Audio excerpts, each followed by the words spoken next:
नमस्कार दोस्तों, welcome back to our channel. तो देखिए, हम JKPSC 10+2 के जो एग्जाम हुए थे उस एग्जाम के पॉलिटिकल साइंस पेपर को सॉल्व कर रहे हैं। लास्ट वीडियो में हमने 75 क्वेश्चंस तक कवर कर लिए थे। आज हम आगे के क्वेश्चंस को देखने वाले हैं, पर उससे पहले अगर आप अपने प्रिपरेशन को और भी ज़्यादा मजबूत करना चाहते हैं तो आप हमारे CUET PG और UGC नेट कोर्सेज को बाय कर सकते हैं। इससे आपके प्रिपरेशन और भी ज़्यादा मजबूत हो जाएगा और कॉन्सेप्ट भी क्लियर हो जाएगा। तो अब चलिए वीडियो को शुरू करते हैं। तो देखिए, first question, the doctrine of passive resistance was written by. तो ये जो passive resistance, doctrine of passive resistance है, ये किसने लिखा है? औरोबिंदो ने लिखा है। नेक्स्ट क्वेश्चन को देखते हैं। Next question, Gandhiji's idea of A welfare state claimed that, मतलब कि गांधी जी ने जो वेलफेयर स्टेट की बात किया था तो उसमें क्या क्या वेलफेयर स्टेट में होगा, इसकी बात किया था। देखते हैं। To have a balanced diet and decent house to live, मतलब बैलेंस्ड डाइट भी होगा एंड एक डिसेंट हाउस होगा रहने के लिए एक वेलफेयर स्टेट में, इसकी बात किया था। हाँ, किया था। All facilities for the education of once children, हाँ, एजुकेशन के लिए, सभी चिल्ड्रन के एजुकेशन के लिए फैसिलिटीज होना चाहिए। एडुकेट मेडिकल रिलीफ, ये भी बात किया था, मतलब ऑल ऑफ द एबव होगा। इसका जो करेक्ट आंसर है वो है option number D, all of the above. Next question को देखते हैं। Who said that the concept of power is fundamental in political science. जो पॉलिटिकल साइंस है, पॉलिटिकल साइंस में पावर की जो कॉन्सेप्ट है वही फंडामेंटल है। Concept of power is fundamental in political science. तो ये जो बात है ये किसने कहा है? ये लासवेल ने कहा है, हैरोल्ड लासवेल। नेक्स्ट क्वेश्चन को देखते हैं। नेक्स्ट क्वेश्चन क्या है? In a democratic country power is gained through, मतलब कि जो डेमोक्रेटिक कंट्री है उसमें पावर किस तरह से हम गेन करते हैं, हमें कैसे पावर मिलता है? आर्म फोर्सेस में, आर्म फोर्सेस से हमें पावर मिलता है? नहीं। पॉलिटिकल पार्टी से तो पावर नहीं मिलता है। इलेक्शन से हमें पावर मिलता है ना, इलेक्शन से हमें पावर मिलता है। पॉलिटिकल पार्टीज क्या करता है? इलेक्शन में पार्टिसिपेट करते हैं, और जब इलेक्शन होता है उसके बाद कोई विन होता है कोई पॉलिटिकल पार्टी, उसके बाद पावर मिलता है। हेड ऑफ द स्टेट से भी पावर नहीं मिलता है। तो इसका जो करेक्ट आंसर है वो है option number C, election. Next question क्या है? Who wrote the book power and society. तो पावर एंड सोसाइटी ये जो बुक है ये किसने लिखा है? ये लासवेल ने लिखा है ना, हैरोल्ड लासवेल। नेक्स्ट क्वेश्चन को देखते हैं। तो ये बुक जो है दोनों लोग मिलके लिखा है, हैरोल्ड लासवेल एंड अब्राहम कपलन, को authored power and society A framework for political inequality 1950। ठीक है। नेक्स्ट क्वेश्चन क्या है? The constitution of Jammu and Kashmir came into existence fully, मतलब जो जम्मू एंड कश्मीर की जो कॉन्स्टिट्यूशन है उसमें अलग कॉन्स्टिट्यूशन चलता है ना, तो उस टाइम का क्वेश्चन है। मतलब कि ये क्वेश्चन बहुत पहले का है, इसलिए लिखा है। अभी तो Jammu and Kashmir union territory हो गया है ना, तो वो जो कॉन्स्टिट्यूशन था वो कब फुल एग्जिस्टेंस में आया था और कम इनटू फोर्स हुआ था, और 1957 में हुआ था। 1957 में क्या हुआ था? वो फोर्स में आया था। 1956 में वो हम एडॉप्ट किए थे, मतलब जम्मू एंड कश्मीर में एडॉप्ट हुआ था, बट 57 में वो केम इनटू फोर्स हुआ था। जैसे इंडियन कॉन्स्टिट्यूशन भी वैसा ही हो ना।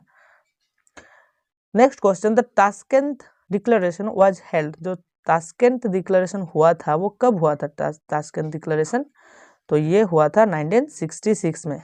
1966 में ताशकंद डिक्लेरेशन हुआ था। किसके किसके बीच में? लाल बहादुर शास्त्री थे ना, जो 1965 में जो इंडो पाक वॉर हुआ था उसके बाद ताशकंद जो समझौता हुआ था, है ना, 1966 में between India and Pakistan. India के लाल बहादुर शास्त्री थे एंड पाकिस्तान के आयूब खान थे। और ताशकंद कहाँ है? उज्बेकिस्तान पे है। Next question, the treaty of Amritsar. तो ट्रीटी ऑफ अमृतसर साइन हुआ था कब?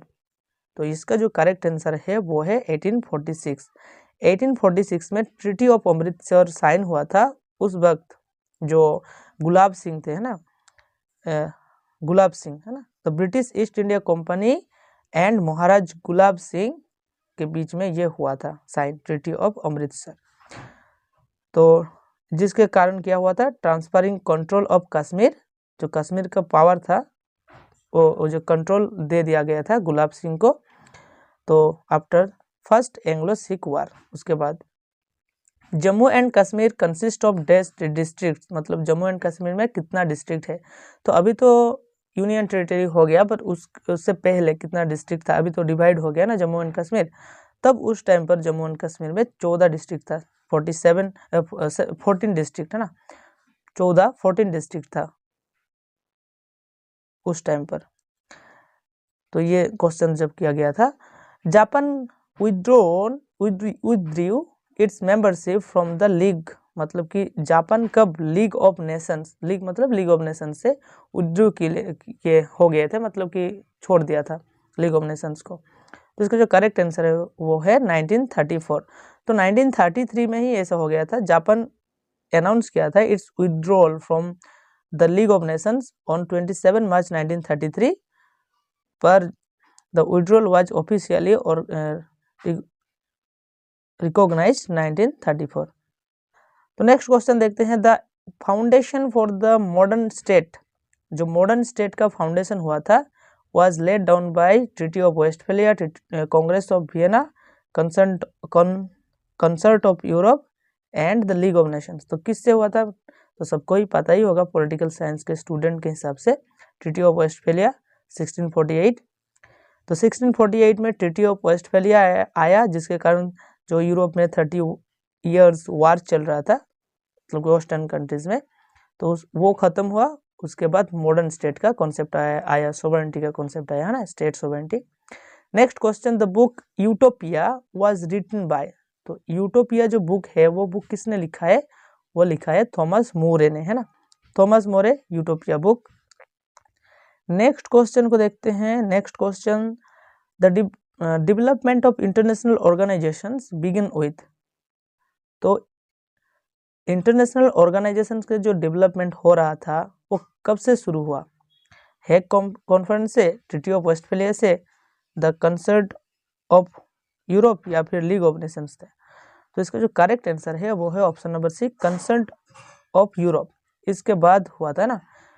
तो जो लीग ऑफ नेशंस से था, लीग ऑफ नेशंस से क्या डेवलपमेंट इंटरनेशनल ऑर्गेनाइजेशन हुआ था, मतलब ये नहीं हो गया, वेस्टफेलिया से तो मॉडर्न स्टेट आया, तो कंसर्ट ही होगा, है ना। नेक्स्ट क्वेश्चन को हम देखते हैं, next question, the idea of the federal system, तो फेडरल सिस्टम का जो आइडिया है कहाँ पर, इंडिया में, was first mooted in the act of, मतलब कौन से एक्ट के बाद, मतलब कौन से एक्ट में आइडिया ऑफ फेडरलिज्म आया था, गवर्नमेंट ऑफ इंडिया एक्ट 1909, 1919, 1935 या 1947। तो इसका जो करेक्ट आंसर है वो है 1935। Okay, government of India act 1935 में आइडिया ऑफ फेडरल सिस्टम आया था। नेक्स्ट क्वेश्चन, मतलब इम्प्लीमेंट किया गया था उस टाइम 1935 में, इंट्रोड्यूस भी किया गया, इम्प्लीमेंट भी।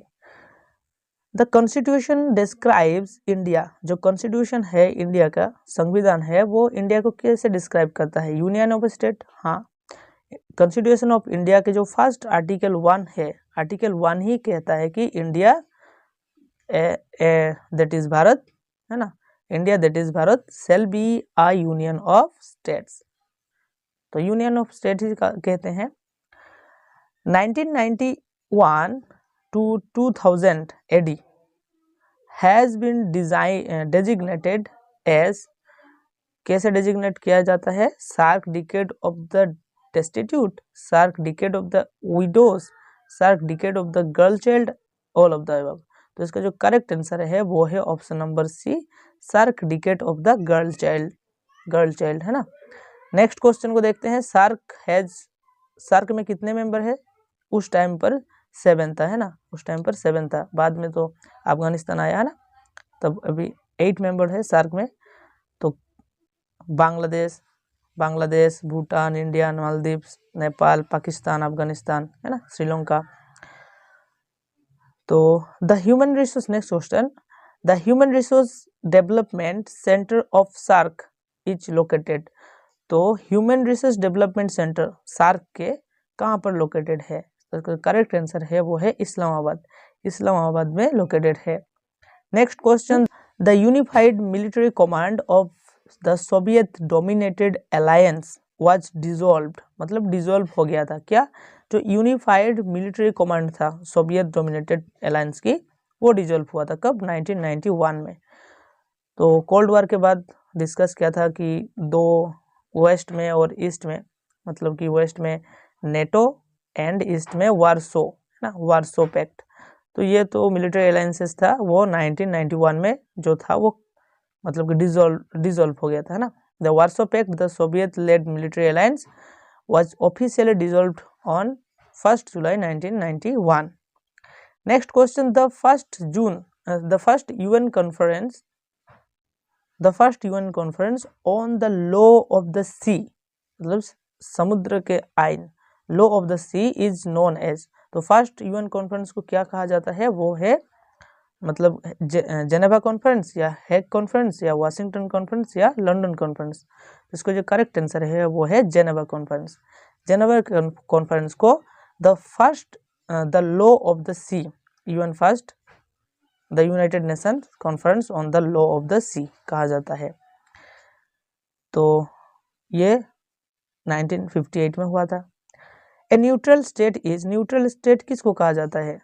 ए स्टेट व्हिच पार्टिसिपेट इन वार, जो पार्टिसिपेट करता है उसको क्या न्यूट्रल कहा जाता है? नहीं। A state which does not participate in a war, हाँ, जो पार्टिसिपेट नहीं करता है उसको न्यूट्रल कहा जाता है ना। तो यही करेक्ट आंसर है ऑप्शन नंबर बी, जो पार्टिसिपेट नहीं करेगा। The year 1994 was declared by the United Nation as, तो जो 1994 का जो ईयर था, द ईयर 1994, उसको यूनाइटेड नेशंस डिक्लेयर किया था। क्या डिक्लेयर किया था? इंटरनेशनल ईयर ऑफ पीस, या फिर इंटरनेशनल स्पेस ईयर, या फिर international year of the family, या फिर इंटरनेशनल लिटरेसी ईयर। तो इसका जो करेक्ट आंसर है वो है option number C, international year of the family. 1994 को international year of the family declare किया गया था। तो the United Nations declare 1994 is the international year of the family, focusing on family wellbeing, social integration and child welfare world wide, इसके लिए। Next question, apartheid the most systematic form of discrimination was practised by. तो apartheid जो था, क्या था वो? The most systematic form of discrimination. तो ये कहाँ पर प्रैक्टिस होता था? प्रैक्टिस्ड बाय साउथ अफ्रीका में, है ना, साउथ अफ्रीका में प्रैक्टिस होता था। नेक्स्ट क्वेश्चन को देखते हैं, who was the first secretary general of the league secretariat. तो कौन फर्स्ट सेक्रेटरी जनरल था लीग सेक्रेटेरिएट का? तो इसका जो करेक्ट आंसर है वो है option number C, sir Eric Drummond, sir Eric Drummond था। नेक्स्ट क्वेश्चन को देखते हैं, which of the following correctly encompasses the scope of political science. तो पॉलिटिकल साइंस के स्कोप क्या है? नेशन एंड नेशनलिटी का क्या पॉलिटिकल साइंस के स्कोप है, या फिर स्टेट एंड गवर्नमेंट, या फिर स्टेट एंड एसोसिएशन, या फिर सोसाइटी? तो इसका जो करेक्ट आंसर है वो है option number B, state and government. तो state and government political science के स्कोप है। तो आज इतने क्वेश्चन रहने देते हैं, बाकी के क्वेश्चंस नेक्स्ट वीडियो में डिस्कस करेंगे, ठीक है। अगर वीडियो अच्छा लगा है तो एक लाइक कर दीजिएगा और चैनल को सब्सक्राइब कर दीजिएगा फॉर नेक्स्ट वीडियोस और मोर वीडियोस।